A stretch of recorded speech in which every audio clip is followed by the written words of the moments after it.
নির্বাচনকে সামনে রেখে ভোলায় উপকূলীয় এলাকার পরিস্থিতিকে মূল্যায়ন করে আইনশৃঙ্খলা বাহিনীকে সতর্ক থাকা এবং যৌথ বাহিনীর অস্ত্র উদ্ধারকে জোরদার করার তাগিদ দিয়েছেন নির্বাচন commissioner brigadier general Abul Fazal Mohammad Sanaullah.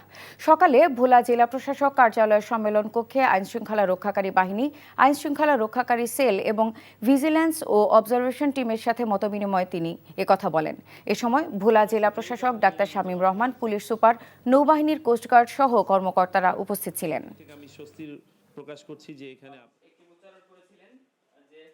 নির্বাচনকে সামনে রেখে প্রচুর পরিমাণে যৌথ বাহিনী অপারেশন পরিচালনা করতে। এই অপারেশনের মূল উদ্দেশ্য হবে দুটি: এক, অবৈধ এবং হারানো অস্ত্র উদ্ধার, আর দুই, চিহ্নিত সন্ত্রাসী এবং ট্রাবল মেকারদেরকে আইনের আওতায় নিয়ে আসা।